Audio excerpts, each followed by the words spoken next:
Throw Gang, we are joined by the second funniest man on the podcast, Lauren Schlosserman, and myself. I got Stockhomie Syndrome, James Harris. Welcome to the weekly Running the Boys, with today's full episode only available on patreon.com/throwingfits, and it's a doozy.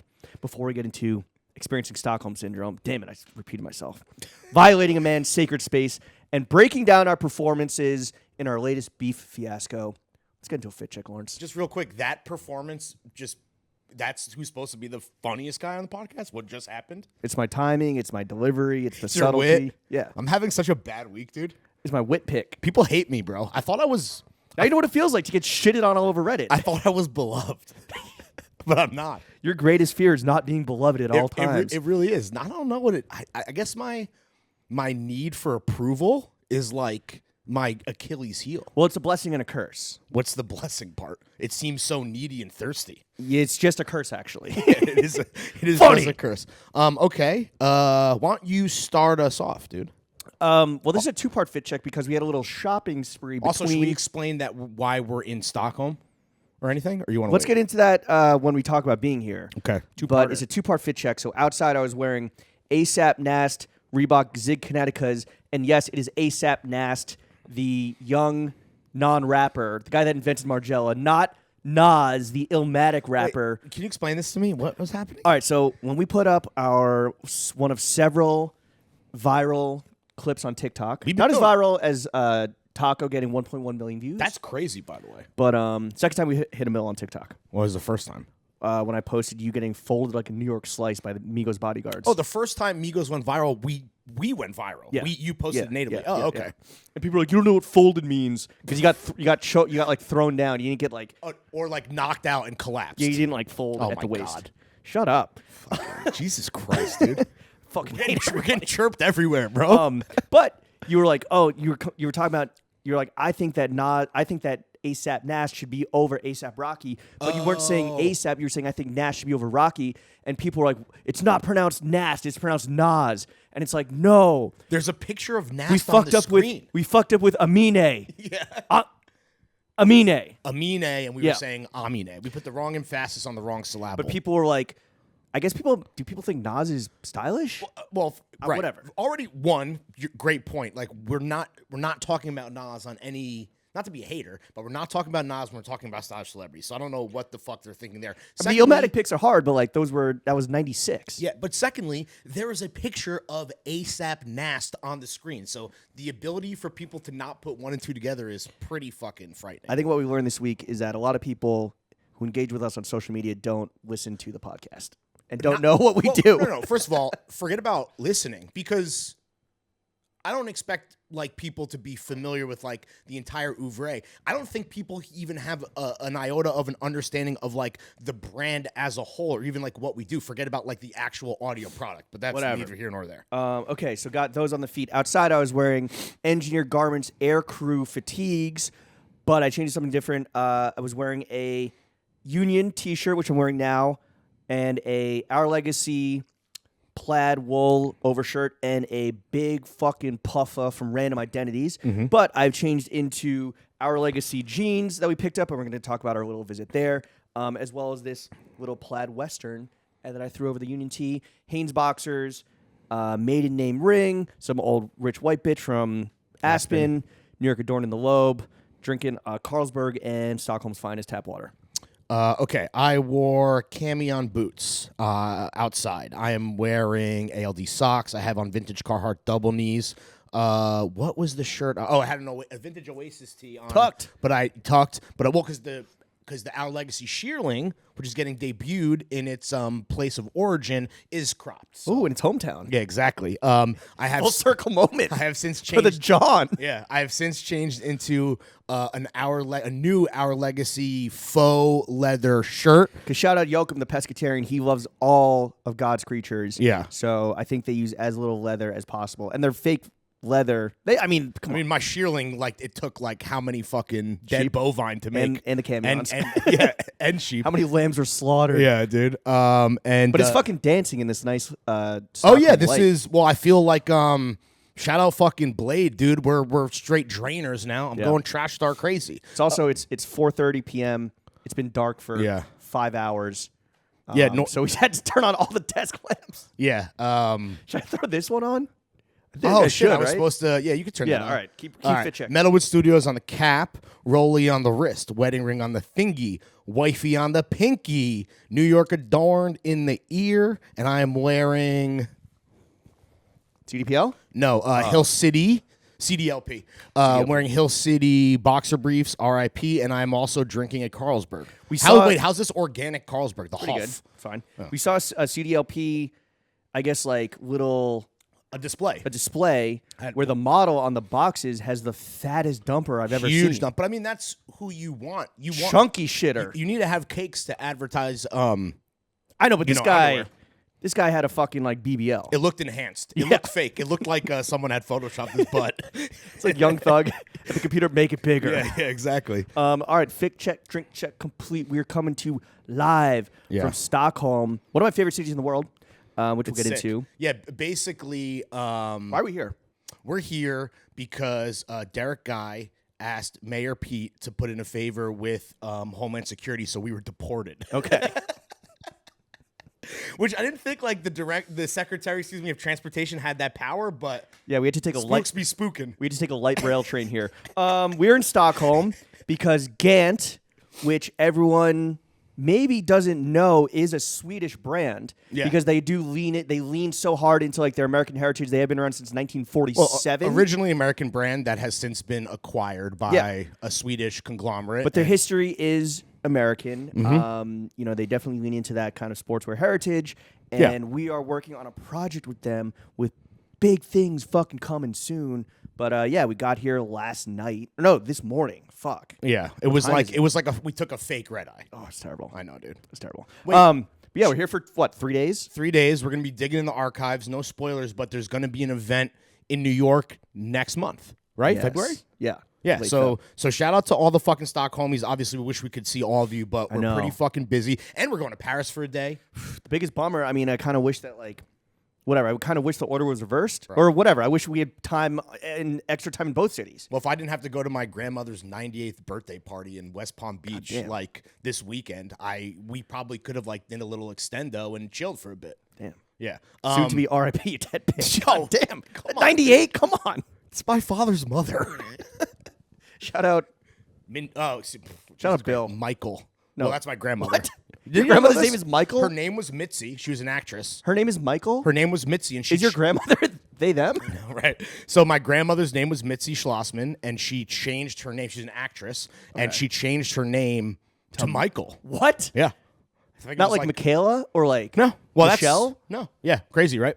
So What? shout out to her. She's the matriarch of the family. Is she on IMDb? I'm trying to think. I think she was in one feature film. Michael, it's like Michael. Spelled just like fucking Jordan, dude. She must get confused. She must confuse people all the time. I absolutely think she does. Was that intentional? Was that like She's been confusing people for probably like fucking over 80 years. was she trying to like un-Jewify her name, like how people used to do that? 1,000%. And then I think it was But she kept Schlossman. Right, yeah, right. I think it was like de-Jewifying or de-Yiddishizing the first name, and then also like half stage name where it's like, yeah, it's like I think it was it's Michael Schlossman. I think She's in another talkie. she's a OG subversive goddess, dude. Really? She survived the McCarthy purges? Love that woman. One of the sharp for 98, dude. Fucking sharp. I'm sure bro. she gets fits off too. Yeah, big loves. Favorite color is purple. You got to steal a some lot of of her purple fits, very regal, and then mad furs. You got to steal in Coral Gables. Well, there's She's rocking furs? She's snowbirding with my parents and my aunt and shit and uncle. They're there, but I know you're gonna steal all her pills, but you should also steal some of her jewelry too. I don't think she takes any good pills to steal. Really? It's all like just kind of more standard actual health shit. Which honestly, I probably should steal. Yeah, I need them. Yeah, steal a B vitamin. God damn. My man hasn't real. showered in 72 hours. So anyway, so we're here for a quick 3 days. Quick jaunt. Then hitting Paris for 1 day, and then hopefully, this project will be sick, and then we can explain, we can give more details, and it will be more clear what we're doing when the event hits. And also New when York in we February. actually do the work over the next 2 days, which is like digging in the archives, big brain shit. I guess we're just going to mainly recap that next week. But and we're going to be tapping into the Fashion Bros pedigree. We're going to be doing a little cheeky video stuff. We'll that's see. right. It's been quite a week, Lawrence. Yeah. It feels like the last week has been a month. It started with a accidental run-in that we had, which really kind of like got me thinking about God forbid. like just inner sanctum, sacred space, safe space. Basically, I pulled up to Mildred because the cabin was getting a little fluffy, and I wanted to look sharp before coming in and shooting the video mainly. As a narcissist. And I pull up to Mildred after a whole day of running around, passing out Flo and to all the homies that have done amazing things with us in 2022 and hopefully continue in 2023. And up Frank at Leisure Center, Delaney, Chad, et cetera, et cetera. All the fellas. And more coming soon for anyone that didn't get one. Yeah, if you feel left out. Yeah, if don't you're one of the 6 people that I am giving Flo to. But, so I pulled to Mildred a little early because it was fucking cold. And I was like, let me just pull up to Mildred and like, have a beer. Yeah. And I'm hanging up my jacket at the front. I'm like, okay, a man and his barbershop. As soon as you enter, like the weight of the world gets lifted off your shoulders. You start breathing a little nicer. You start fucking. You got a pep in your step, even though you're inhaling like micro hairs into your lungs and probably like damaging them beyond repair. Yeah, it's just like the fucking best, obviously, right? That goes without saying. Especially when you go to the best barbershop in the whole city, like we do. Best white barbershop. Although they had clientele of all races and creeds. Colors I'm hanging up my jacket, and I hear this voice, and I don't recognize it at first, but I hear this voice that's just like, yeah, this guy, Christopher Bastion, he's at Gant. They brought him back into the fold, and like he's a friend, and so like, and as soon as I hear that, I'm just like, oh my God, am I going to have to interface with somebody? Am I going to like get recognized, which is totally fine. We are the mayors of Mildred. Love when people are like come up to you at Mildred and are like, yo, what up? I fuck with throwing fits, because hopefully that means that they're at Mildred because we put them on, or they are because Mildred and us are 2 peas in a pod. Absolutely. And I'm like, but the fact that this voice was like dropping names that are kind of like heavy hitters, like behind the scenes a little bit, I was like, this is gonna be some fuck that's gonna be like, oh, what's up, man? Yeah, we should totally da da da. You were right. It was some fuck. That some fuck just happened to be me. And then like Greg's list is like, yo, this is hilarious. And then Rob, who's like in front of the voice, in front of the body with the voice, steps aside, and I'm like, oh, fuck, spoiler alert, Lawrence. Yeah. And I come over and I immediately start pretending to cut your hair, and you got shooketh. Yeah, there was gonna be a couple things. One is that my heart also skipped a beat, though I think that's like a positive idiom, because I was like, oh, what the this guy's gonna fucking say some fucking bullshit right now. Like and also like you took a funny pic of me for the group chat where like my hair is full on Peaky Blinder. Like looking Freddie Thorne. Looking like Larry fucking Schlossman. You look like I couldn't find him, but he's an associate that works at like the office, and he has an earring, and he's like kind of like a heavy. He's like a tough. Okay. And he has like slick down middle part, but like short. And then shaved sides. Yeah, and he looks cool. Like he looks awesome, but I couldn't find him, so I went with Freddie Thorne. You look like Freddie Thorne. Okay, so I look like this other guy. Freddie. Yeah, but it's like Freddie, don't unionize Freddie. As much as like obviously like I understand that I'm in the process of getting my hair cut. Like I don't want anyone to see me in that middle range where you have no discernible hairstyle. You're approaching an actual haircut, but you're currently in no man's land. I know, and like luckily when I go to Paul, I'm in the way back. Like you being at the front, like you're susceptible to like all the entire waiting area. Anyone walking by when you're getting a haircut and you get like your hair combed down, parted in the middle and you look like a fucking doofus, but it's all part of the magical process. When that happens to me, I'm in the back. Sure. Well, I get my hair cut by Rob. Rob is chair 1. It kind of comes to the territory where, yes, anybody at any given point when I'm getting my haircut that is coming through the door is going to see me in some, stage of disrepair in terms of what my hair is. It's approaching the final product. And I felt bad because I personally felt bad. Well, I didn't post any of those photos publicly, right? There was also a moment where like the step where your feet are, your feet were hanging off of them, and you're just kind of kicking your feet a little bit, just like do do do do do. I mean, I feel like I tried so hard to get a video, but I couldn't. There's only so many places where, as a grown ass man, you are a kid in a candy store. One of which is when you're getting your haircut, getting fresh. Yeah, I mean, and in the OL store. But it got me Stockholm. thinking. I was like, yo, if the shoe was on the other foot, if the ass was in the other chair, and like Camion was on the other shoe, if you walked in on me getting my haircut, I would be like so revolted at myself, because again, that is revolted is a strong word. I think that when you sit down in the chair, it's you and your barber, your phone is off, like all the worries of the real world dissipates, all your worries evaporate. Well, it's therapy. It's therapy, and you're just there to fucking talk shit with your boy, with like the person that you've probably it's been the longest relationship you've ever had in your life. And if somebody violated that sacred space, I would fucking hate it. And I'm sorry that I had to do that. And I realized that I had to. And I realized that. And as soon as I faked cutting your hair, which I could feel you like tense up. Well, like the clipper wasn't like obviously on. I was trying to turn it on, dude. You got like close because again, I only have so much to work with. So like, for a second I was like, yo, did he clip the peak, dude? I was like, yo, I swear, because I'm yeah, yo, you just taped me up, bro.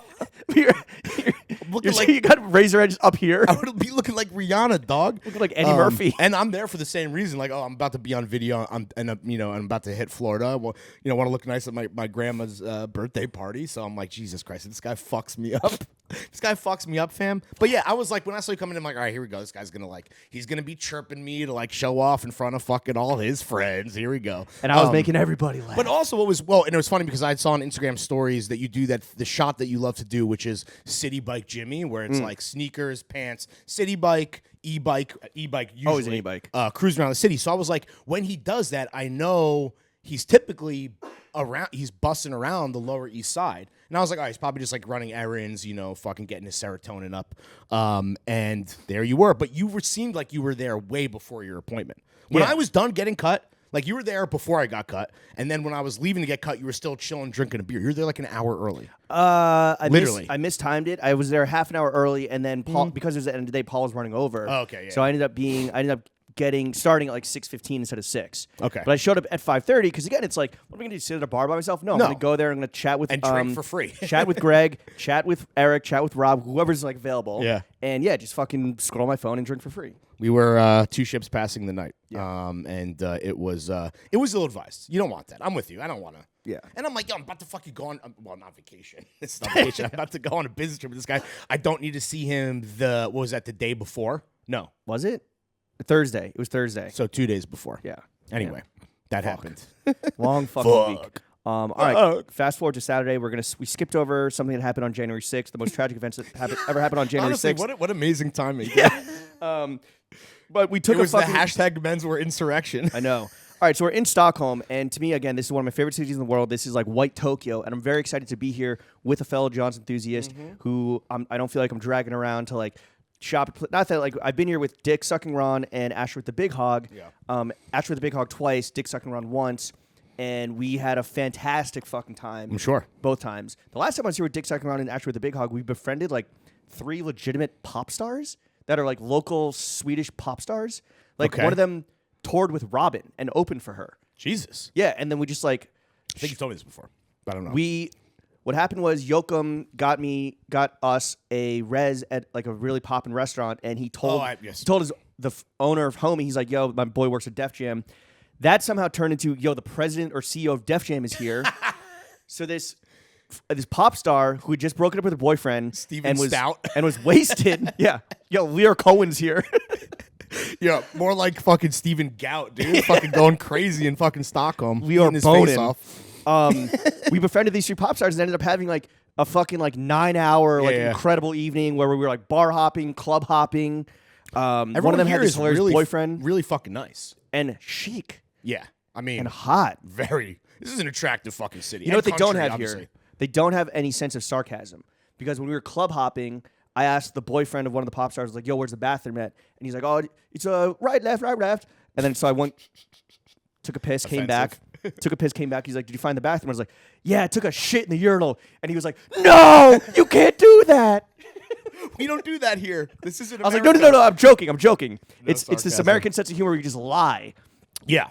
That's pretty funny. But, okay, so let's talk about the flight. It was a fucking worst timing. It was out of Newark, first of all. Well, that's the only place you can get a direct flight. And there's only red eyes to Stockholm, which, like fake red eyes, because a 5:30, 6 p.m. flight, that's starting at midnight Stockholm time. Yeah. It landed at 7:30 in the morning, which is 1:30 in the morning New York time. So as soon as it was like bedtime in New York, where you start to feel sleepier at like 10 or 11 p.m., right, there's like an hour or 2 left on the fucking flight. Yeah. And, it's just, I get that, like, the options are limited and someone is picking up the tab. So it's like, do we really like can beggars be choosers in this scenario? But I don't know. I might have gotten an out. First of all, I'm running on, and we were out the night before because it was our friend Gian. Gian and Janice. Gian and Janice got engaged, or was their engagement party? They've been engaged for a week, and I was out super late. We tied one on a bit, maybe me more than you. Yes, absolutely. To an extent. So yeah, dude, I'm like running on. Well, I did crash when we got here, like stupidly, but yeah, I'm running on like.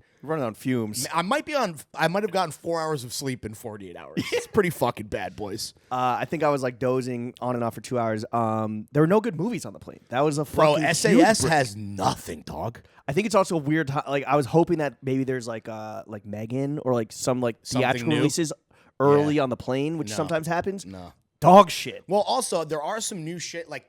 For example, like I'd already seen Amsterdam, so like I would have wanted to hate watch that on a plane for the first time. But wait, so what did you watch? I watched 5 hours of Succession.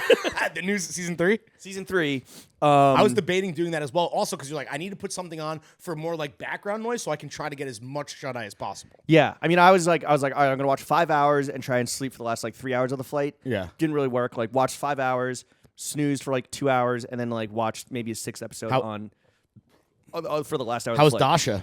Was it good? I forgot that that's her like debut. Yeah. Well, I mean, she's been in stuff, but like in terms of mainstream, does it hold up?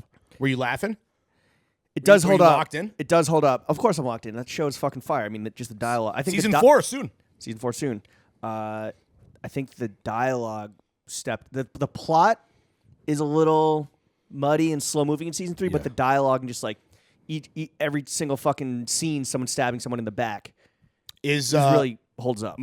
From my memory, I feel like the MVP of the season was Tom. Well, I guess because of the ending, because of his term. I guess it's just it's Roman always, right? Like at least for me, Cousin Greg, I feel like fell off. Obviously, like how we feel about Nick Braun aside, like I feel like that character got a little old.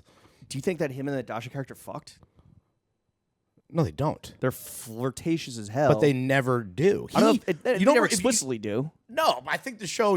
I think this is a pretty explicit show in that, like, if that happened.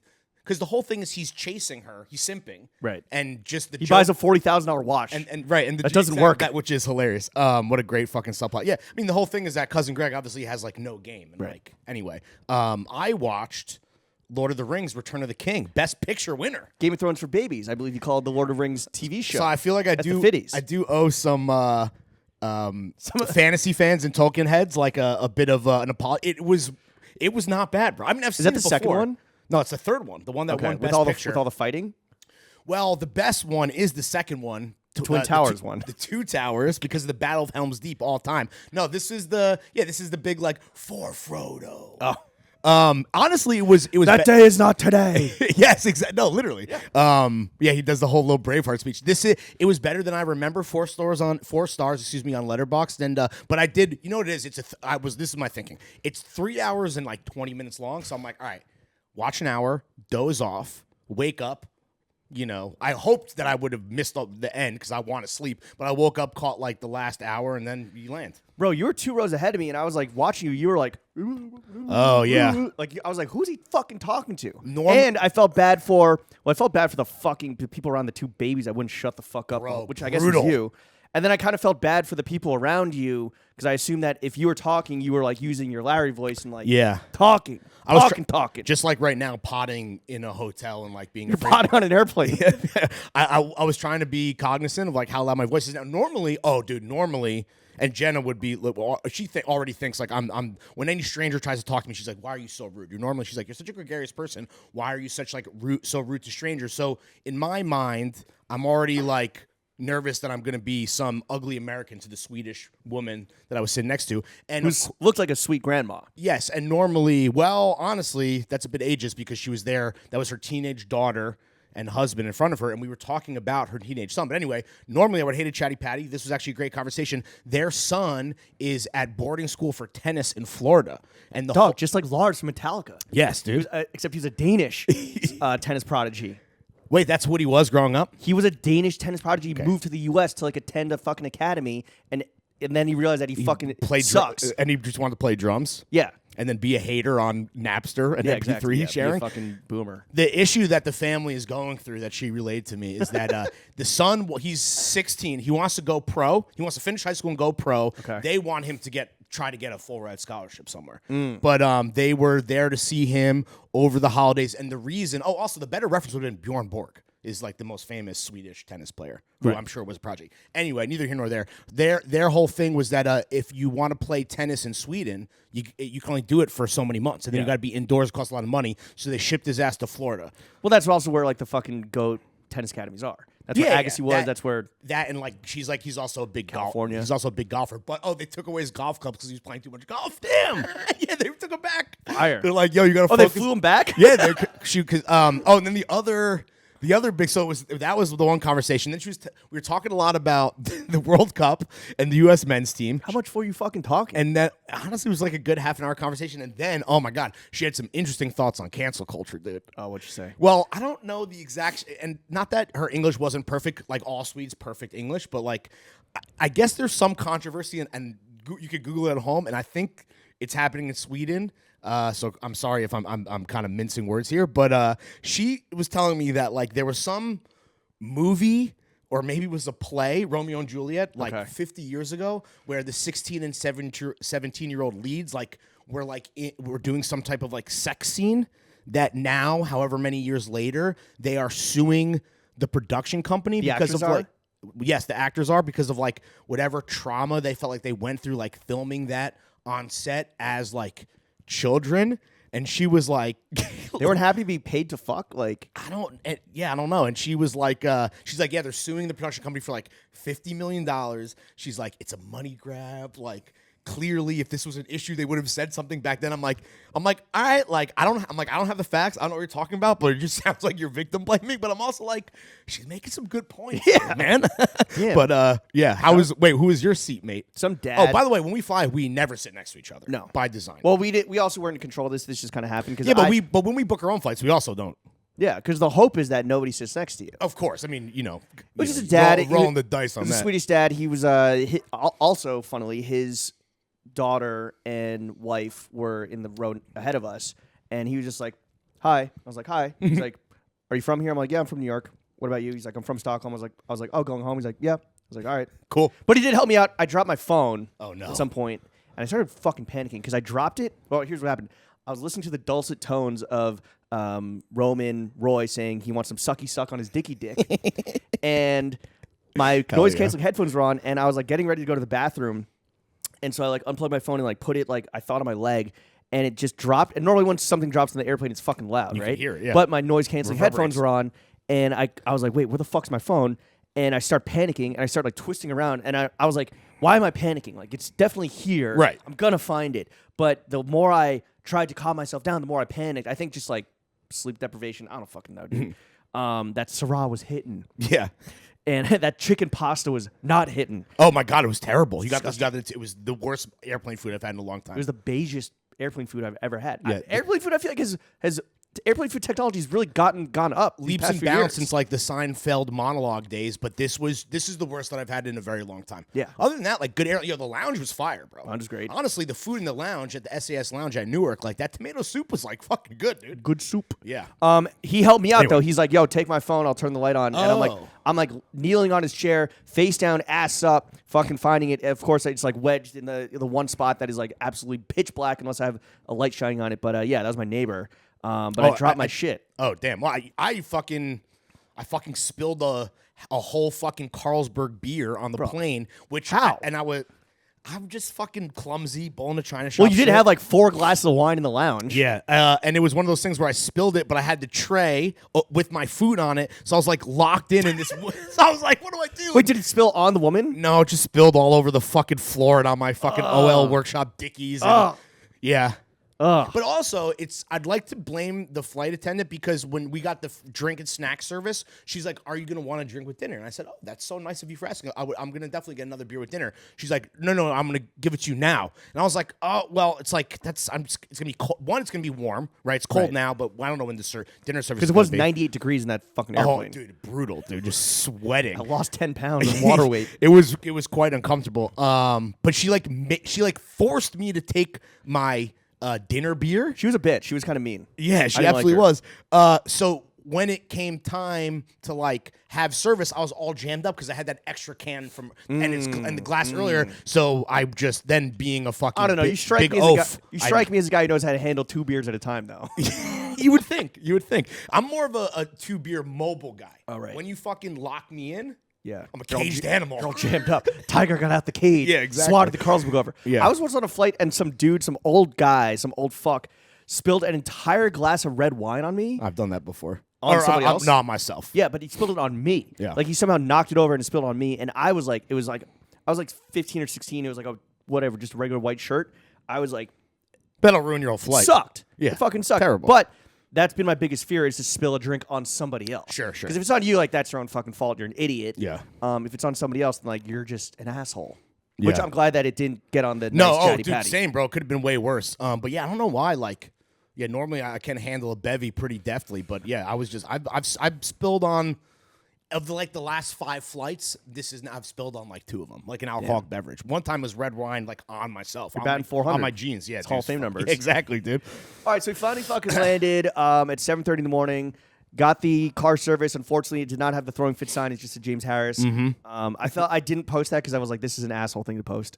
This is like a bar ass thing to post. Yeah, I mean, it's only cool if it's like it's like a joke about, or not a joke, but if it's like a funny podcast, as a proper noun. All right, we're at the Nobis Hotel. This is nice, dude. In this fucking like central square where it's like wintry misting Bro, outside. the Christmas and festive cheer that is still just fucking, being mainlined directly into the city is incredible. I love Stockholm. It's fucking awesome, dude. I love it. It's a really small city. It's a really old city, obviously. Yeah. And they've done a great job, I think, of like retaining that old European city feel with like modernizing. Very walkable with like the modernization and like having things. And I think it reminds you of Tokyo in a lot of ways in that there's like design is at the forefront of everything. Sure.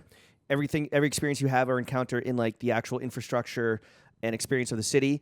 There's a greater focus on the collective over the individual. Not saying like Free singularly healthcare. on the collective over the individual, which is like more like Japan. But definitely people are like spatially aware. Like people don't fucking like they're not taking up the whole sidewalk when they're walking with like big umbrellas or anything. The only knock is it is just pitch black besides 2 hours of the day. I know. And that's not my... Which today there was no sun. Not at all. And it's pretty fucking cold. It's wet. So that's not ideal, but I don't blame, the Stockhomies for that. That's fucking... That's God. That's nature. This is our one free day in Stockholm. And we're podcasting. So it's our podcast. Well, it's by design. Well, because we can't podcast tomorrow because we're working all day. So we get to the hotel. We fucking crash. We're at this nice hotel. Crash. Wake up around noonish. You kind of sleep in a little bit more. Mm-hmm. I'm like, let him sleep. Yeah. Because you've been up for 2 days straight. I should have showered, but no. Disgusting. Now, Yeah. Said you're wearing a fucking a dancing leather shirt. The only thing I've had less than sleep in the past 48 hours is showers. Ugh. It's disgusting. I really need a shower before Just dinner. covered dude. in beer and fucking... Dude, I know. And chicken I know. pasta sauce. But when we came here, I immediately was like, I'm going to like rest my eyes before. We were going to grab not like a late lunch, but maybe around 12:30 or whatever. And then I wake up frantic. Well, first of all, I was having a nightmare. What was your nightmare? The nightmare was that we got into it because of the beef that we'll talk about with Cry Workwear. I was having a nightmare that we were getting into an internet Twitter beef with the 1975, and people were of course we were defending Matty Healy over these 2 fucking bozos, and it was terrible. But I woke up and then you were already at the fucking restaurant. I did nightmare 2 nights ago that I was addicted to smoking crack and what? Smoked crack in front of my father in a very intense. Holy shit! We were sitting at a picnic table at a lakeside picnic table, and I just smoked crack in front of him, and he tries to take the crack from me and throw it into the lake. And it was just this intense exchange. I don't know. It's fucking weird, bro. Never snatched the pipe from an addict, dude. Yeah. out of my fucking jittery, cold, dead hands. Yoakum hit me with a grip of Rex. Shout out the Joker. And so he was shout like... out to everyone who's also... Because now that we've told everyone, or at least using Instagram stories, that we're in Stockholm, getting a lot of Rex, as per usual. You immediately did that. I was like, is he smoking or is he just dropping the location tag? Yes. All right, Yoakum's like, yo, go to this Jewish... we're having dinner with him tomorrow. He's like, do you want to go to a Jewish deli with fire juice, or do you want to go to this more small plates pizza spot with also fire juice? I'm like, pizza. I didn't fly 8,000 miles to fucking eat Jewish food. I come from New York, you know. Yeah. But Well, I mean, spot he also fly recommended- that long to eat pizza. I mean, they're well, he both did say New the York pizza's fire. He specialties. did Yeah. say the pizza's fire. Anyway. But it's like 5-minute walk from there. So I walked to Schmaltz Delicatessen. It is indeed Gassioli. Had a great glass of wine where I had to request to take a picture of the bottle. Yeah, I was there for that. Brutal Rouge by Masato, I believe. That was fire. So had some fucking. What, did you get a soup and a sandwich? Had some Jew food. Then we hit the Our Legace store. Yeah. Which again is a 3-minute walk from the hotel. Thank God. Mm-hmm. Unfortunately, Workshop is closed. They had a fire last year. Actually, no, before COVID, they had a fire. It's been shut down for a minute, and they're about to open like next month maybe. But That's what we just missed it. Fuck, I forget his name, but he's like, "Oh, I recognize you. You were like that guy that came Yeah. in and spent 5 hours here a few years ago." I was like, "Yeah, that's me." You're a shop associate's worst nightmare. No, he was cool though. He Nah, had yeah. like sick. He had like custom Berks everyone on. in this, even when we're like not even, but when we're at Our Legacy store in London, the staff looks fucking sick. They're the best billboard for the brand. Same thing fucking here. They hire great people. I know. Joachim hooked it up. You and I each got some Johns. We did. I'm wearing 2 of said Johns. You're wearing 1. Yeah. Everyone's asking for the haul, so should we go just real quick through what the fucking boys picked up here in Stockholm? Yeah, let me just get my new printed denim out of the way, and then you can do your whole thing. So, I don't know if you guys are familiar, but Legacy, they've been doing this for like 2 seasons now. They're jeans that look fucking vintage, but it's printed. And they have a blue, they have like a washed out blue and a washed out black. I went black since I have too many blue jeans. But I mean, let me bring them up to, I don't know if you want to monologue a bit, but Well, bring them okay, up to so the this is camera. an example, I think, of like why it's such a shame that it's so hard to get your hands on Legace unless you cop with the risk that it might not fit or whatever. But like until you actually see, and this is one of many examples of Our Legacy and really any brand that like really focuses on textiles, until you like handle and see what you're dealing with And up see close. this in person. See like Exactly the print. Like this It's does not crazy. this does not necessarily translate online. It's some Margiela shit, dude. And so like when you finally get to see it in person, if you're lucky enough to live in like London, Berlin, Seoul, Stockholm, wherever, and get to go to Legacy store, like another brand is like 4S. Yeah. When you get to handle 4S, you're like, holy fucking shit! Now I understand what Angelo is doing with his gigantic Panamanian brain And if I could El Salvadorian brain. And if I could, make one constructive criticism for OL, it's that like the sizing can be confusing and a little all over the place. So it's like am I a true 32 waist? Nope, definitely not. 32 in the jeans. The shirts obviously fit big, but like I would have got a 50, but like the 48 is like perfectly oversized. So it's like The things I got range in size from 44 to 50. Yeah, so trying 44, 46, 48, 50. Yeah, trying things on in person, like when you can do that, and obviously, like, I guess it's tough in New York. Like, there are no OL stock. Oh, Cueva. But yeah, I mean, just getting the ability to not just like chop it up with the staff and see And they have great recommendations too. They're like, look, this is how I'm wearing them. This is how I'm wearing these shearling line boots. I've been wearing them all winter with like these jeans. I wear this thing cropped and then this thing oversized. Yeah. So like obviously it's just knowledgeable staff is always a fucking plus no matter where you shop at. Yeah. Oh, But also, well, actually, I don't know. Did you have another point? I just forgot. No, that, it's just OL is like one of these things where again like this leather, I see it dancing in the light and I'm like this is fucking gas. Yeah, this but in you don't person necessarily see hits. that online. So it's a shame that at least stateside, like it's hard to really get your hands on Legace unless you're like at Mohawk General Store or Cueva, and maybe a few other stockists here and there. It's been a tough week. Look at this beautiful note I'm gonna read to the audience that Jenna put in my luggage as a surprise. Yeah, isn't that sweet? Hope you have a great trip. Even though I'll miss you because I have to take out Pepper at night, I'll also miss you because I love you so much and so proud of you and your work. Love, JB. Fell out of my luggage when I opened it up. What a fucking sweet girl. Wait, so is this because you've been having a rough week? No, I don't think so, though she is aware of like, well, first of all, and we can laugh about trying to explain to a woman Oh, about to anybody, anyone who's not familiar. You're right. Yeah. I was being sexist. Barstool. What are these fucking guys are like the Elon Musk in Barstool fucking fashion. That was sexist to me. My apologies. So it is funny, but like, so yeah, she was aware of that. I also was like, dude, the Reddit thinks I'm not funny. No, it's not that. Okay, the Reddit. It's not that they think you're not funny. It's that they think I'm funnier than you. Right. Which is, like when I don't. And here's the thing, I don't disagree. So like, why the fuck do we have to make it fucking public? Well, my thing is whenever the Like, Reddit. why even post that? What the fuck? Whenever somebody tries to pit us against one another, I'm like, I'm not engaging. This is fucking No, stupid. I know. I hate that, dude.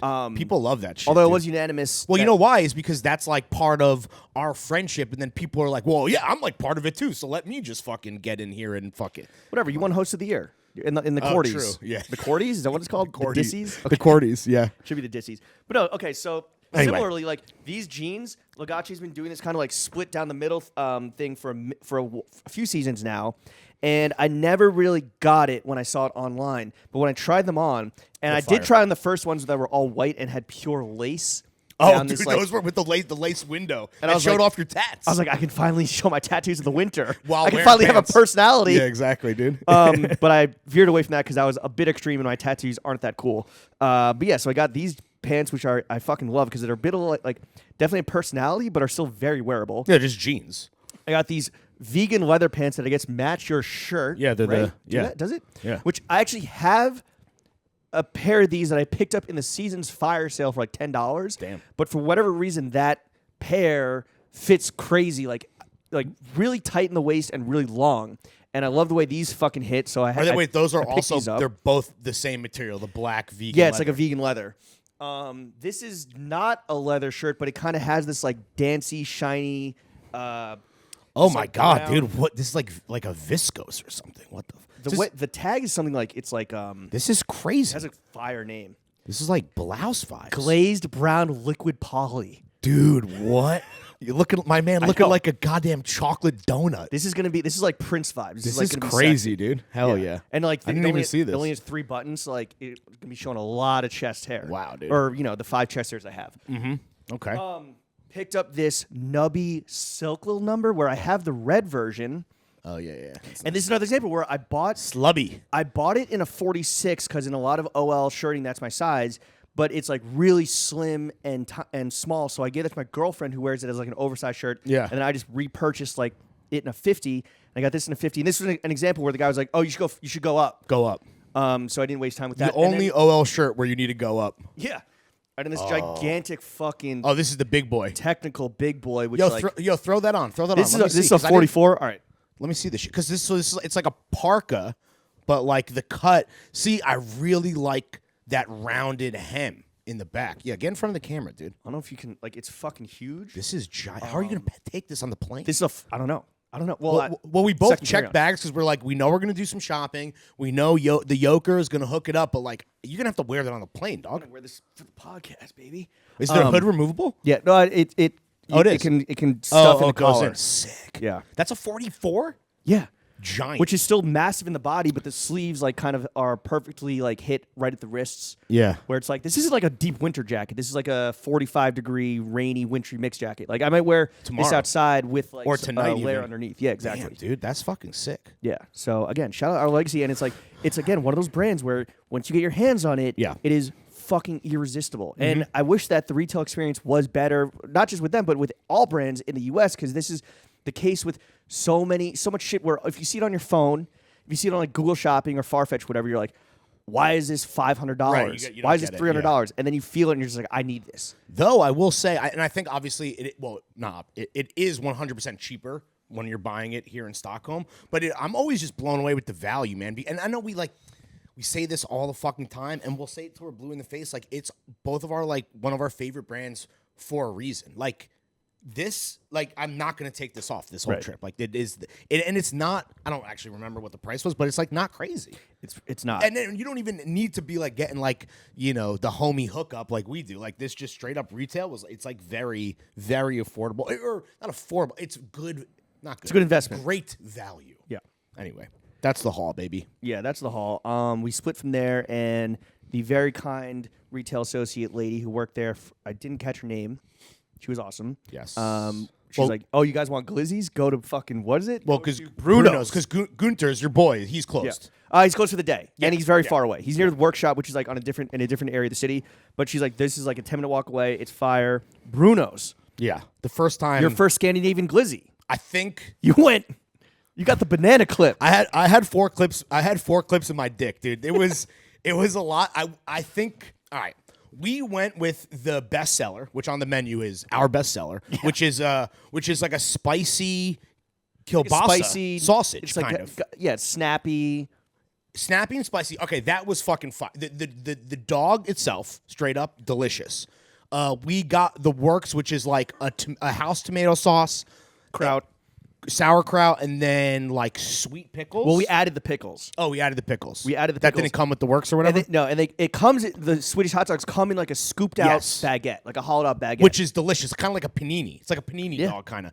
I feel like, well, when we got it, we should have been like, oh, just put some mustard on there for me. Yeah, missing the mustard. I thought it was good. I will say that now, like if we have another one, I definitely am going to basically take what is how I normally take like my American glizzy and have it kind of transposed onto the Swedish version, because it's like it's different enough, but I do feel like it wasn't like tailor-made for me. I need to be more specific in my order. How did it feel to gulp down 4 glizzies simultaneously? Well, I mean, the fact that you were basically like I was forcing me to do a photo shoot like you were my mom on vacation, but like also knowing that like you're trying to get me in little homie gay ass mode where like I'm throating with an umlaut over the O so hard, but like I mean, it's an experience. I mean, you've talked about Scandinavian glizzies primarily from Gunther's forever, so it was cool to like tap into like a local delicacy, and the kind of local delicacy that I always prefer, which is like, you know, sloppy street meat. Yeah, sloppy. If we get another chance for like a snack or even like a quick meal,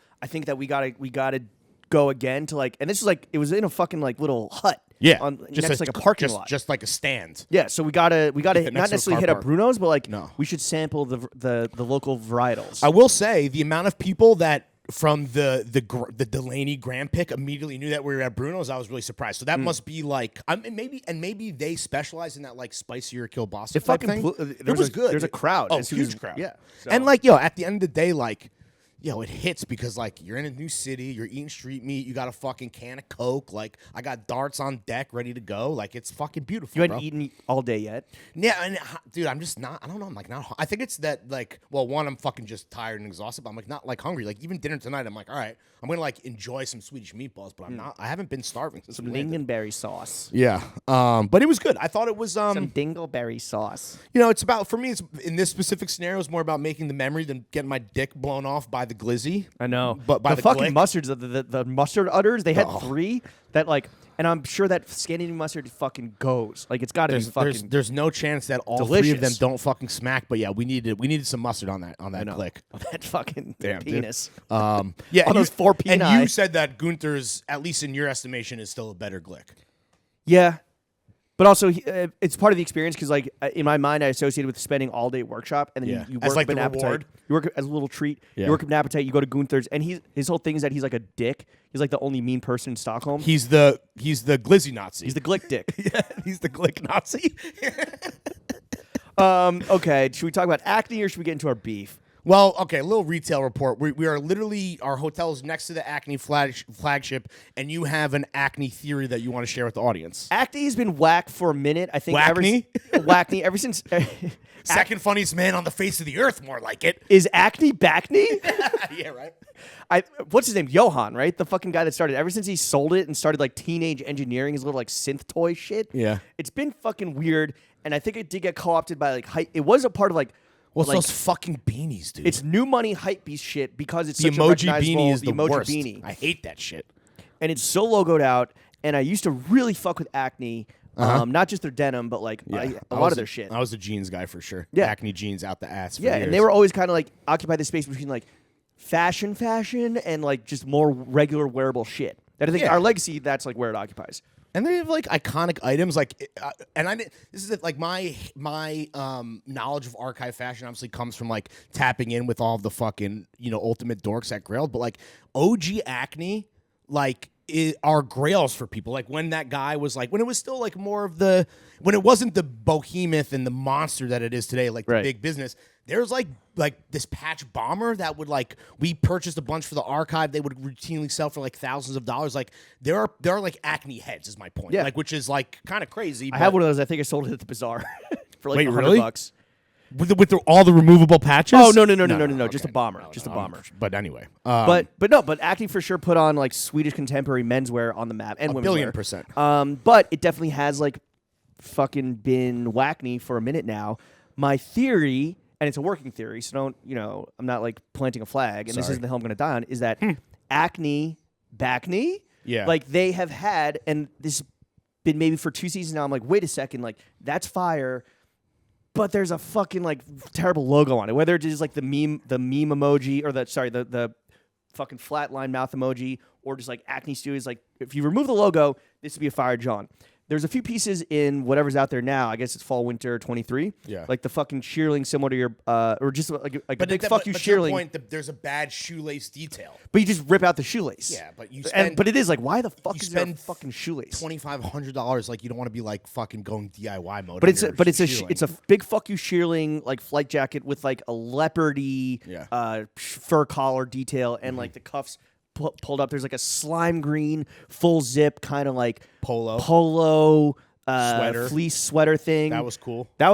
But then again, like everything, like 85% of it is just trash. But there's some sleeper pieces in there, and they're starting to appear with more frequency. So in my mind, I'm like, all right, maybe start paying attention to Acne a little bit more than like writing it off as like some fucking has-been brand. Yeah, I agree. And like any big fashion brand, there's like by design, there's different like modes of product. Like what sells are like the stupid shit that we hate. Like their footwear is terrible and horrendous. Ugh. I hate that. But yeah, there's like those statement pieces, those big ticket items that like definitely I feel like resonate. And it's one of those brands where like a lot of those pieces, if you just like saw them in a vacuum, you would be like, yo, who makes it? That's crazy. And it's Acne. Yeah. I would say that whether or not Acne is Backney, I really don't think it ever like went away. It's more visible in terms of like the bad shit. I've always thought that they were like pretty fucking consistent. I don't buy it. I don't think denim or what's up in their denim program? No, just across the remember board. Remember when they transitioned their denim and they moved away from like remember it was called like claw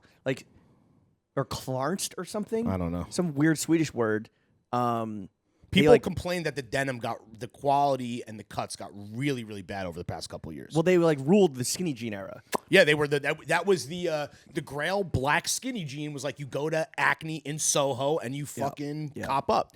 Yeah, so is Acne Backney? I guess the jury's still out there, but whatever. We're just talking about it because it is like the biggest Swedish brand people fucking know of. They're the and goats. we're sitting next to their flagship store in this beautiful hotel. And then we went to courtesy of Gant. And then we went to that. What was that department store called? Went to like the big department store. NK. Yeah, just like a big, beautiful European department store. I mean, it's funny that like, or not funny. It's better than like any. I mean, it's not better probably than like Bergdorf, but like in terms of like just your standard American department store. I guess we are in a major metropolis, but like, it's the holidays and everything's on sale. So like, you're gonna find fucking John's Enthusiast sale gremlins across the globe. Like people like it looks like shit. Like it's been run through. The actual building is beautiful. It's like this like old fucking pre-war the merchandising is trash. Yes. But I was impressed.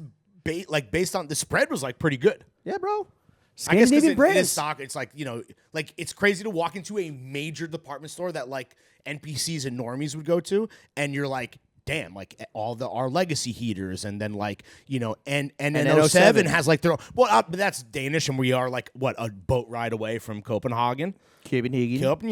So like that was cool, but they had like a full like shop and shop, full spread. Damn, shout out to those fucking boys. That's another brand that like.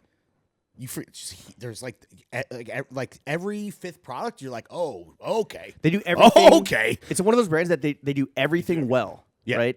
And then occasionally they'll have like a big standout item like the leather jacket you have and I have where some you of like those to fucking knits. do your Napoleon pose. You're reaching for your gun. Yeah. The Glick, dude. I'm reaching for the Glick. Speaking of reaching for the Glick, let's break down. Okay, we recently went through a Twitter beef where here's what we're going to do. The beef happened, and you can read all the tweets. We are going to only critique our performance and maybe explain a bit about what actually is what happened. We're going to treat this like game film, right? Where it's like we're going to review the game. We're going to watch the film. We're going to review the tape. We're going to like X and O it, circle, skinny post, run the go, and just kind of break down like we're going to constructive criticism, if you will. Yeah, we're going to give ourselves some CC, but. I do want to get it on the record in the fucking canon that the false accusations of stealing content. The false narrative, dude. So Rob Kelly, R. Kells, he is happy the meme belated. God, happy belated. He makes, I would say, of everything we post besides like podcast shit and like clip. Well, he makes the clips which are fire. Yeah. But besides like fit pics and like promotion, all memes. 85% of those are made by Robbie, and they are all original content. And Wait, real quick, is this like our Try Guys moment? Like we have to have like a sober. This sucks so bad. Robert Kelly. It's so annoying. Well, just real quick, this really goes back to so many people they don't know what we do and they're not aware of it. So just like if you just look at a thread on Twitter, you're like, oh, these guys are the fucking worst. And I might feel the same way, but that's not the truth. We don't have to get upset, but we're here to defend Rob Kelly, defend our Kells at all costs. He makes, and to his credit, he's fucking a wunderkind, right? He's a prodigy. He's creating the formats. He's the Mozart of the shit. He's making formats in the future. 85% of the memes that we post are original content created by Robbie. And what is an original content meme? Yes, it's like fucking changing one thing to like sometimes from like girly to John's enthusiast or whatever, or it is like a whole brand new. But more often than not, it is a wholly original like idea and like again a new format that like you're probably gonna see on someone else's account, not changed and not credited at all, and we don't get upset about that because that is the game. So 85% of it is Robbie. Yeah, and exactly. Like when people screenshot it and post it and don't tag, like that's how it works. That's how it works. And listen, we're not hype about that, but like we cares? also don't. That's literally how it works. No. When you create something whose sole purpose of existence is to be shared and to spread, other people are going to share and spread it without necessarily crediting or tagging or whatever. And that's just how it fucking works. Like, welcome to the internet. Okay, 85% of the original content is original content made by Robbie. 5 to 10% is me and you making memes. Doing a worse job of what Robbie does. Yeah, where it's like, hey, here's a fucking screenshot of like a meme that already exists, but we're like putting these words over it to make it changing it 3% Virgil Abloh style. And then 5 to 10% of the stuff that is on IG feed and Twitter is reposts of somebody else's meme with the alleged creator tagged. The policy being that you have to do an adequate amount of like due diligence legwork to make sure that like you're getting the creator and like they're okay with it like being reposted and tagged. Yeah. Right. So it's like, yo, can we repost this? That is standard operating procedures. Like we're not. That's just good web etiquette. Yeah, and it's like we're not rogue pirates of the timeline. Like I understand that like the show has a brand and me and you have a vibe and we like been in the game as the dudes that like thumb our nose at the establishment, but like that's just what you do. Yeah. Like that's the world that we live in. Like we're like whatever. Anyway, Robbie doesn't steal content. That's the thing. Throwing fits we have never knowingly stole because thievery is fucking whack. And when someone's like, yo, this is my shit, we're like, all right, bet. And we go back and post and tag them. And it's like, yo, my bad, hand up. Or delete it if they want to repost it, whatever. Yeah, so that was, I guess, what got us upset is that it's like, no, this like Robbie does the work and he gets paid to do the work, but he always goes above and beyond in creating like content that is so fire that people think that two dumbasses weren't able to put it together. That's really what it is, that people don't think we could do it. And guess what? We can't. Robbie does it. Yeah. Okay, so that being said, let's critique our own personal performance in the handling of this beef over stolen content, not tagging, et cetera, et cetera. It started with, this guy keeps a thread where... Okay, when you say that, Dye Workwear keeps a thread, Derek. This anonymous... Derek guy. This anonymous menswear guy. And to be clear, I've known Derek for a long time. I have spoken to him on the phone. Like I do actually like know who he is and like what his name is and like so like it's not so. And I think that's wrong to just be like. And I know you're not as. I've never talked to him. I've never met him. His content is not stuff that I personally am interested in because I'm not like a hardcore suitsman. His strain of humor is not something that I particularly enjoy, which is totally fine. Yeah. I have had him muted on Twitter for a while now because he is such a volume tweeter that it does not resonate with me, and I'm just like, I just don't need to see this. Yeah. And I don't follow him on Instagram. And I think there is, and obviously according to all the stuff that's already been on the internet, like there's, as much as it's so funny how like he has fans that have like no idea who we are or what we do, and I think we probably have some fans that like are not into his brand of humor or like his vibe. There is a huge overlap in the audience, the concentric circle. So like I just want to be clear. this is obviously about Derek. This is about that we're not some guy. This is like a fucking peer of ours, and I think that this has been an unfortunate situation.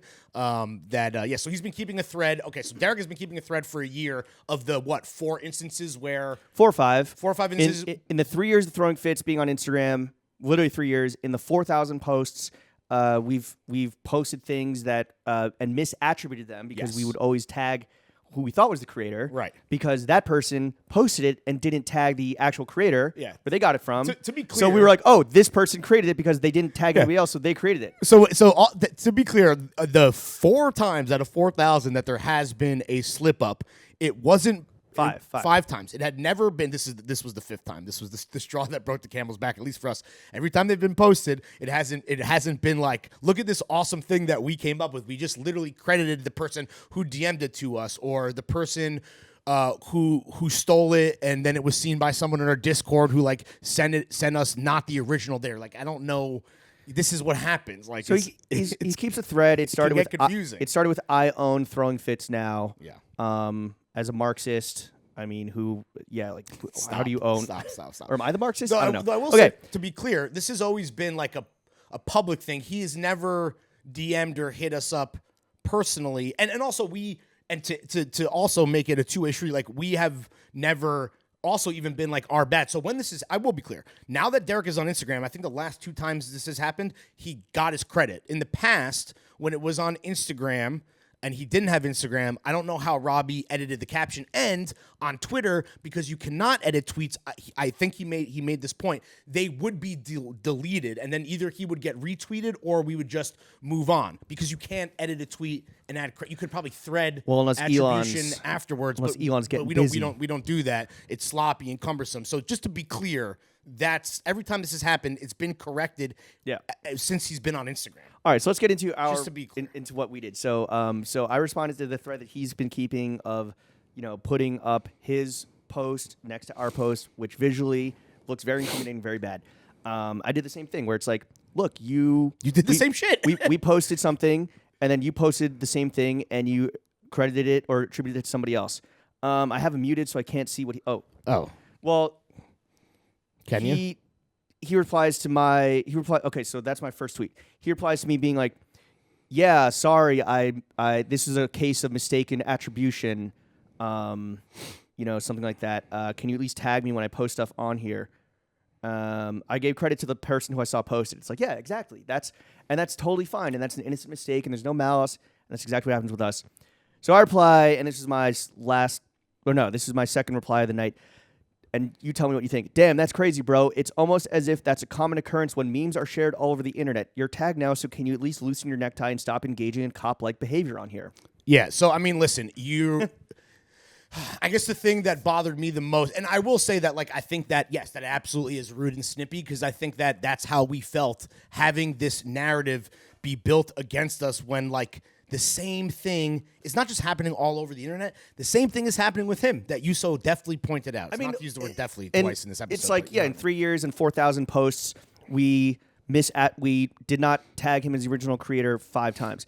In however long he's been on Instagram, like a few months, 6 months? Less than a year. It happened once. Like, it happens. And this is just how the internet works. And then I was at the point, I thought that was, and my follow-up will be very clear what I thought. To me, that was just so obtuse and naive of him and just lacking self-awareness that I then was like, I cannot, because normally I try to not, I think you guys have chirped at you've chirped at him before, maybe. I replied with a cop emoji. Yeah, exactly. Right. And I don't know what he said. I normally stay out of it, not because like I'm best friends with Derek or anything like that, or that I don't support my fucking squad. Well, I just like don't want to. I don't tweet, and I don't get involved. This broke you out of your Twitter retirement, and it also I broke my only rule on Twitter, which is only tweet pee-pee poo-poo jokes. Yeah, I think, and we'll get into and believe me, there's way more regrettable stuff that we'll get into.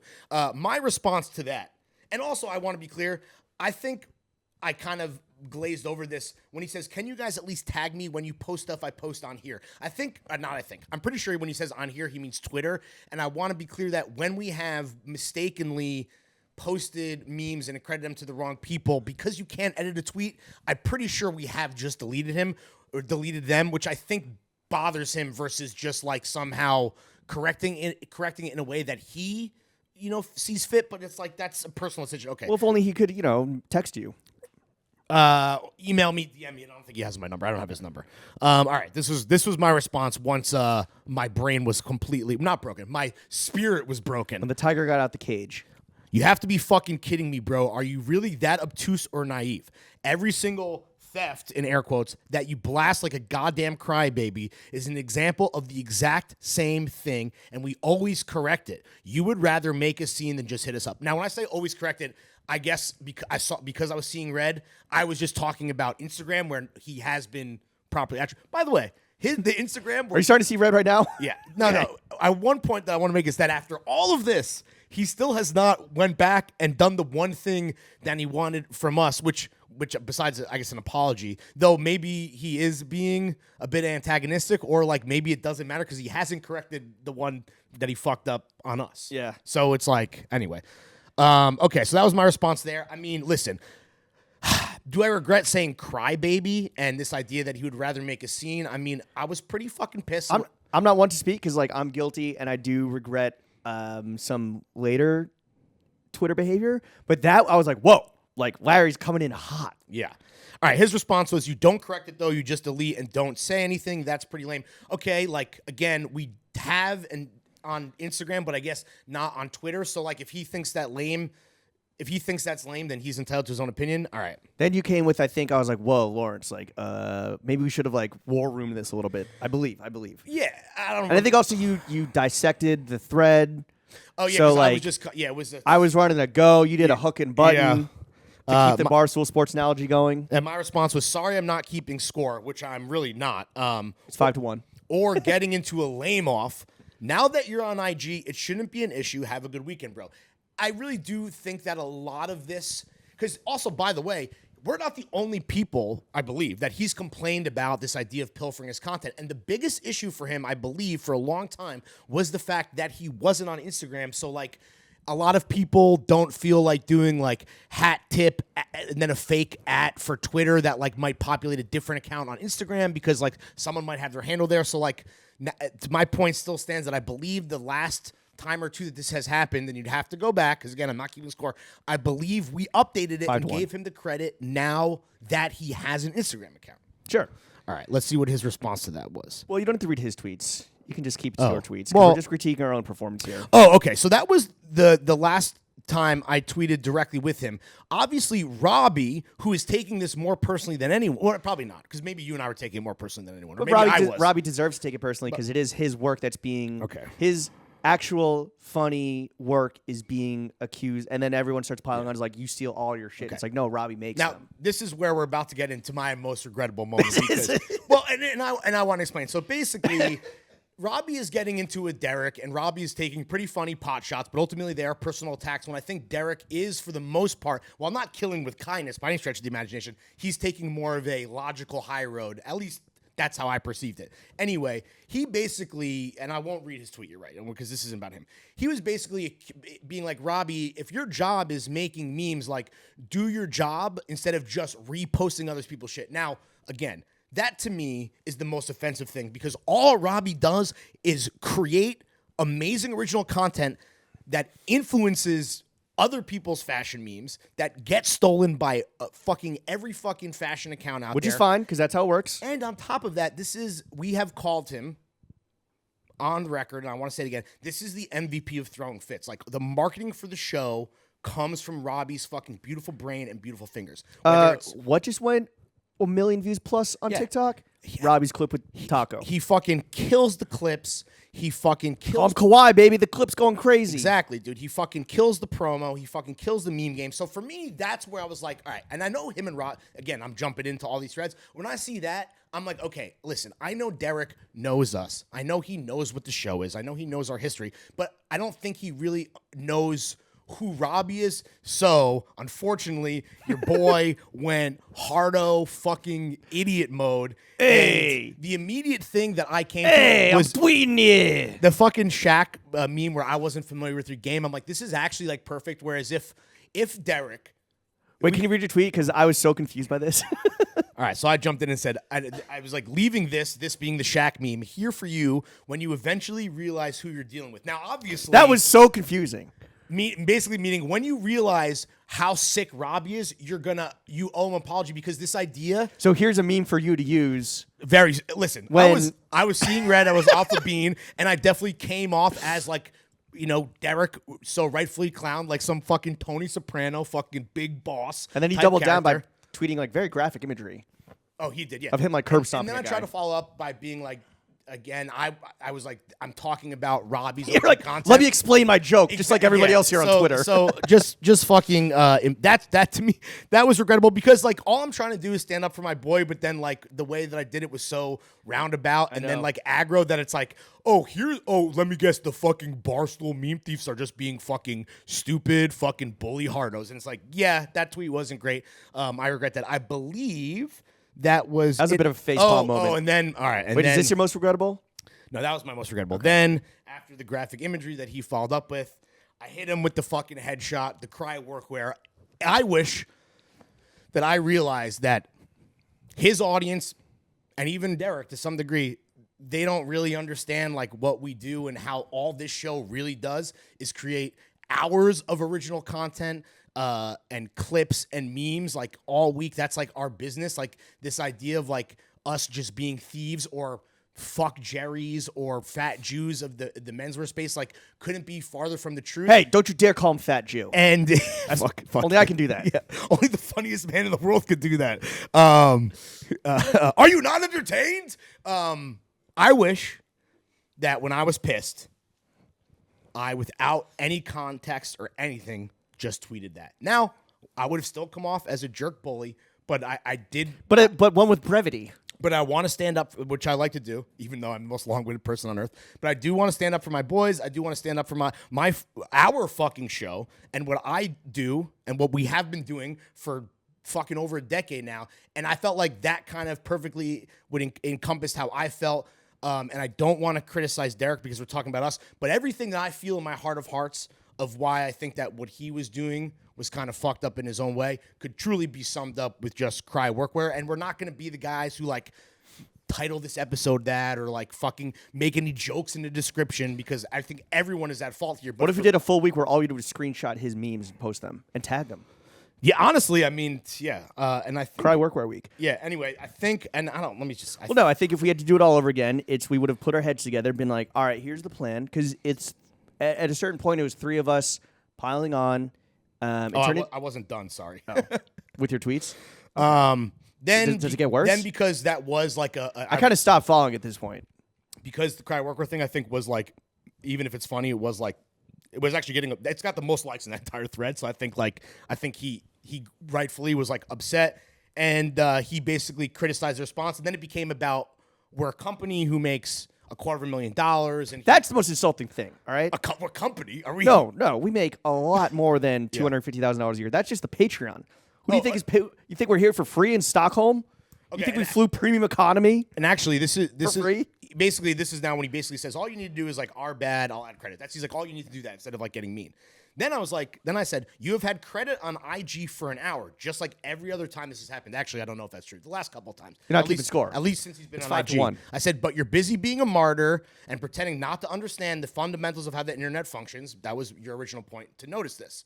At which point, I think he like doubled down and said, then he was like, it's only happened to me one time. Then it kind of came about, this has only happened to me once. It's happened to you 5 times where it's like, it's this scoring thing where we're really just trying, I thought, have a more general argument about like whether it's philosophical or like logistical about like how the internet functions. I was like really pissed that he, in my opinion, was missing the point despite proving it. So my final thing I said was, you're proving our point with this shit. It happens all day, every day, and charging it to the game is often the cost of doing business, TBH. So apologies aren't necessary. Just like not asking you to apologize to us, or beg for you to update the credit on me, which he still hasn't done. It's not like there's any maliciousness, I said, behind examples of this from either side.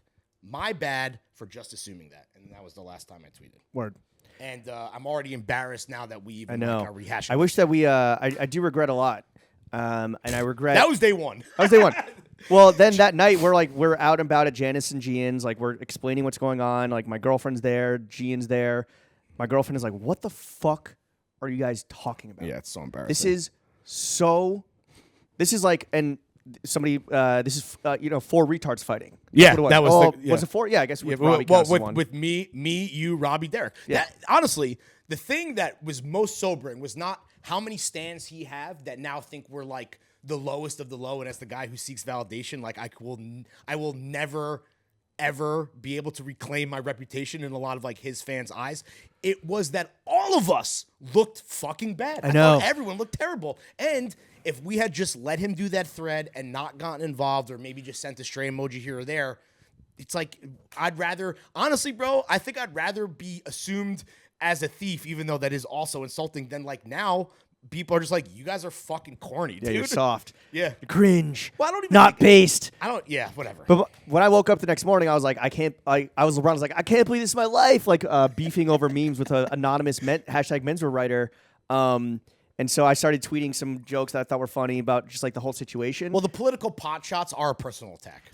Yeah, but it's also like, don't put your political beliefs out there if you don't want to get fucking made fun of. Well, I think this is not me taking a shot, but like as an anonymous person, like he can easily put it out there because like there's no one to attribute it to, right? So anyway. Yeah. The benefits of being anonymous on the internet. I wish, yeah, a cowardly tool. I wish that, cowardly tactic.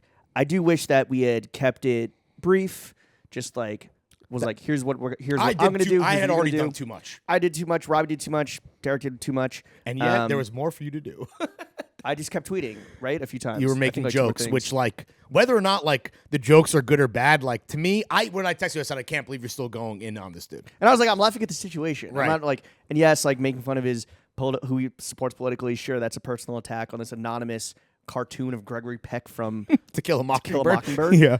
Is he the racist one? No, he's Atticus Finch. He's a good guy. Okay. No, Gian said in the sequel he gets racist. And I'm Okay, like, well, I didn't read the sequel to Kill a Mockingbird. It happened. Sorry, bro. I'm not in 8th grade anymore. Yeah. Though I guess the sequel came out like a couple years ago. Whatever. Yeah. It doesn't fucking. As people age, I think they just get more racist or less racist. Well, one thing. Stay tuned. Oh, and you know, here, this was a little hypocritical, and I do want to say this. Him pulling up these receipts of me complaining about fuck Jerry doing the same thing to some meme that I made back when we were at Complex.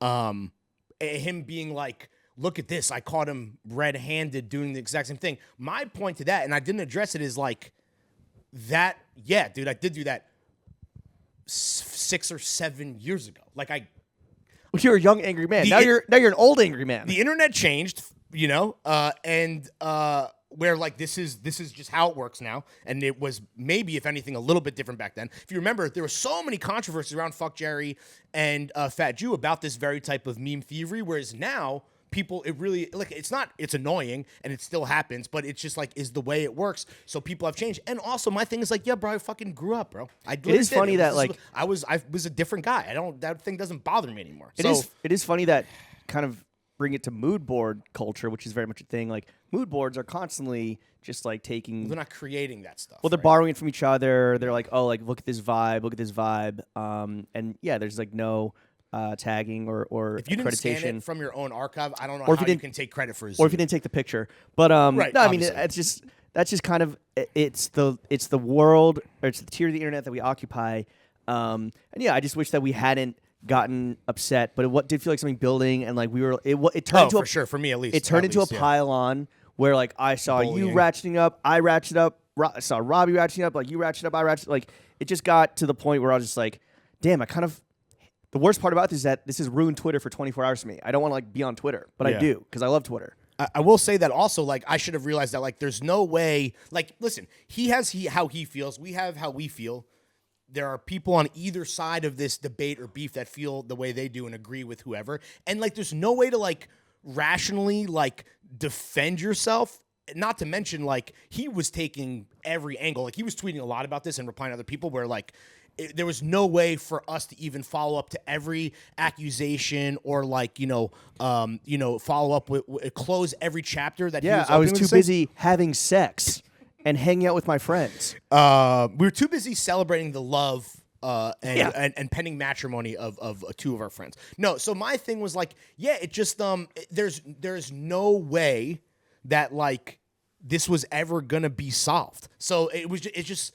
or that it was ever going to be resolved. I honestly, now with hindsight being 2020, as much as I do wish I could have like gone more viral with like my headshot from selfish reasoning, I should have let the thread existing in the vacuum as it did without really any comment from us, like let people believe what they want to believe because they're going to believe it anyway. There are people that literally like, what did Derek say? Throwing Jerry. Like there's people that don't listen to the show, that don't know who we are, that's how they already saw us. So like, why are we trying to prove anything to those people? I know. I guess, yeah, my New Year's resolution is to only tweet pee-pee poo-poo jokes. It's to retain brevity.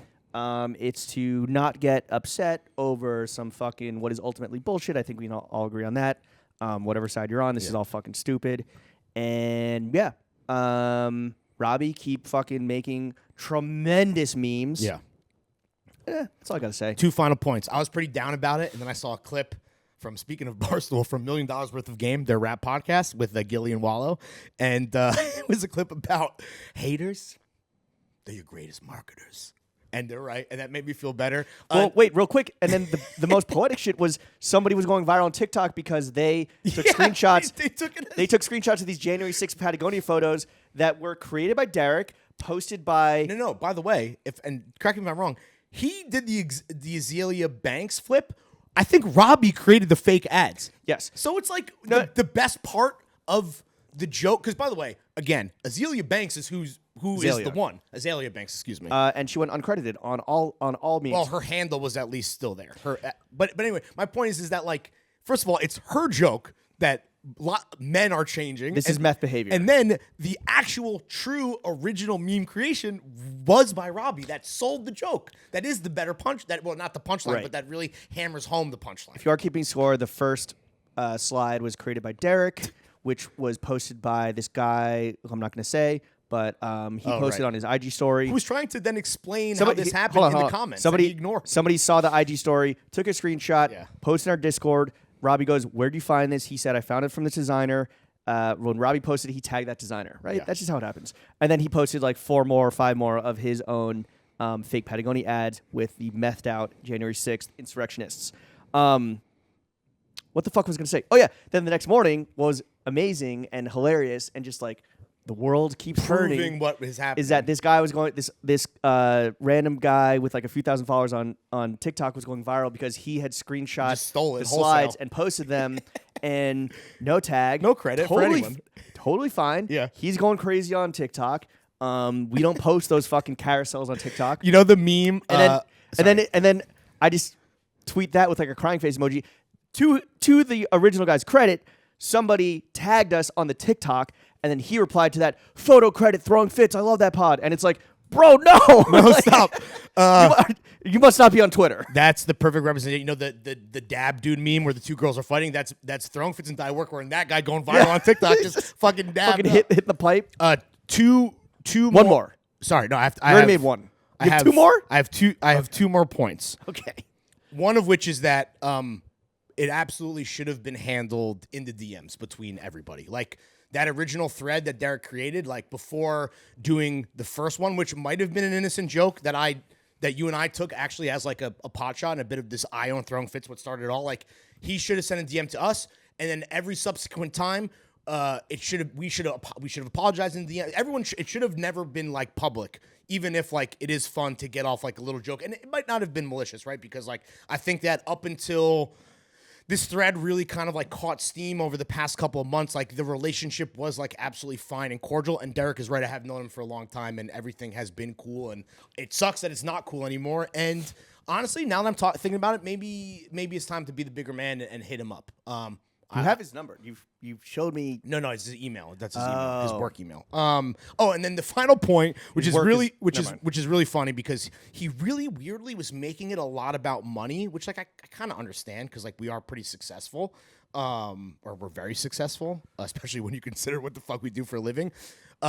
This proves beyond the shadow of doubt that beef is good for business. Like this got us to a new mile, 4,000 patrons because of this beef, without a doubt.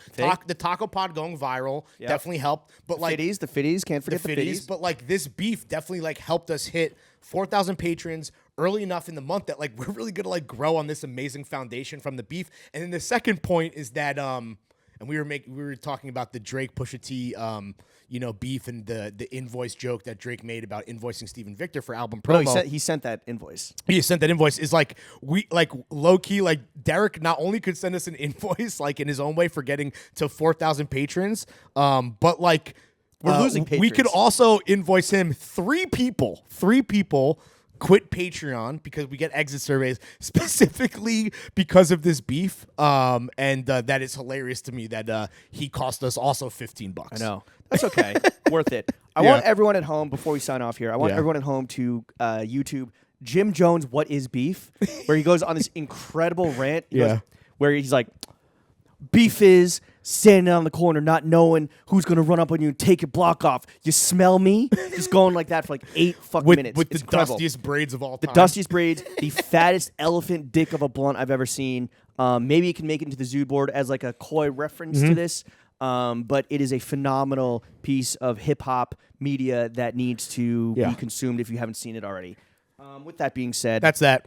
This has been, and that's when it's over. And it's another chapter closed in the throwing fits. I'm gonna be the bigger man. I think I'm gonna hit him up. Okay, I'm sick of this shit now. On what, DM? Yeah, I'm not gonna email him. Make it a group DM. I wanna also be like, hey man, I apologize for like taking it over the top. Yeah, we took it too far. I did. No, we did. Yeah, for sure. But that's pylon. what we do. You're right. It became a pylon, and that sucks. It was a pylon because it was 3-on-1. Yeah. Even though the amount of tweets was definitely favored onto one other side. Anyway, this has been. Are you gonna delete any tweets? Or you never delete tweets? I never delete tweets because they automatically delete, right? I think they delete after 6 months. Oh yeah. Like they just do. I don't know. Yeah. Maybe. I kind of want to. Tony Soprano one is so embarrassing.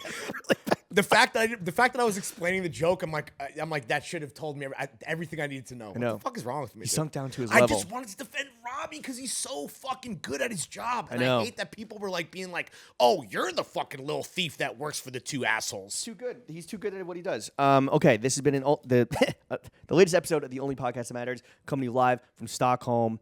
Wish us luck as we fucking venture out into the Arctic. Wintry mix. My name Blade, but you call me Bladey. Shout out Drain Gang. See you guys next week. Where my drainer's at. Peace.